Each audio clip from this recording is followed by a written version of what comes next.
உங்களோட கம்பீட் பண்ணும் சக போட்டியாளர்களாக மீண்டும் வர போறாங்க. இந்த போட்டியின் இறுதியில் 2 எக்ஸ் கண்டஸ்டன்ட்ஸ்களால் ரீப்ளே செய்ய. ஹாய் ஹலோ எல்லாருக்கும் வணக்கம் and welcome back to our channel. இது என்னடா ரொம்ப அநியாயமா இருக்கு. இப்போ வைல்ட் கார்டு என்ட்ரிஸ்லாம் திரும்பி ரீஎன்ட்ரி கொடுப்பாங்களாம்.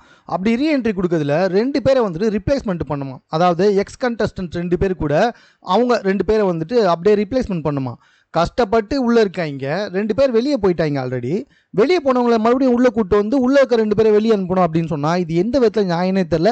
எனக்கு தெரிஞ்சு பிக் பாஸ் ரொம்ப ஒஸ்ட்டு. இந்த மாதிரி ஐடியாலாம் எவன் கொண்டு வரானே தெரிய மாட்டேது. ரொம்ப ரொம்ப ஒஸ்ட்டான ஒரு விஷயம் தான் இது. இதை முத்து வேறு என்ன சொல்கிறாரு, இல்லை 14 வாரம் வந்துட்டு கஷ்டப்பட்டு ஒர்க் பண்ணோம் அப்படின்ற ஒரு பெருமையோடு போயிடலான்ட்டு. யாருமே முத்துவை வந்துட்டு வேணான்னு சொல்ல மாட்டாங்க. முத்து வந்துட்டு ரிப்ளேஸ்மெண்ட் பண்ண மாட்டாங்க. அதனால் அவர் அப்படி சொல்லலாம். ஆனால் மற்றவங்கள வந்துட்டு வெளியே அனுப்பணும்னு சொல்லிட்டு அவர் எப்படி சொல்கிறாரு எனக்கு சுத்தமாக புரியல. எனக்கு சுத்தமாக இந்த கான்செப்டே சுத்தமாக புரியவே மாட்டுது. முதல்லேருந்து ஃபஸ்ட்லேருந்து ஸ்டார்ட் ஆன மாதிரி இருக்குது. மக்கள் ஓட்டுக்கு மரியாதை இல்லையா. மக்கள் ஓட்டு போலன்னு 2 பேர் வெளியே போனாங்க. மக்கள் ஓட்டு போட்டு உள்ளே இருக்காங்க. இப்போ அவங்கள வந்துட்டு வெளியே அனுப்பிட்டு வெளியிலேருந்து திருப்பி உள்ளே வருவாங்களா, அவங்கள உள்ளே உட்கார வைப்பாங்களாம்.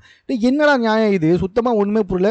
இதுக்கு முன்னாடி ஓகேங்க, நம்ம சில பேருக்கு சப்போர்ட் பண்ணுவோம், சில பேர் திட்டுவோம், இது மாறிக்கிட்டே இருக்கும். ஆனால் இப்போ சம்மந்தமே இல்லாமல் இந்த மாதிரி பண்ணும்பொழுது அது ரொம்ப பெரிய என்ன சொல்கிறது, ரொம்ப தப்பான விஷயமாக தான் எனக்கு தோணுது. உங்களுக்கு எப்படி தோணுதுன்றதை நீங்கள் கமெண்ட்டில் தெரியப்படுத்துங்க. மேலும் இது போன்ற செய்திகளை கூட தெரிந்து கொள்வதற்கு சென்னை சேனலை சப்ஸ்கிரைப் பண்ணுங்கள்.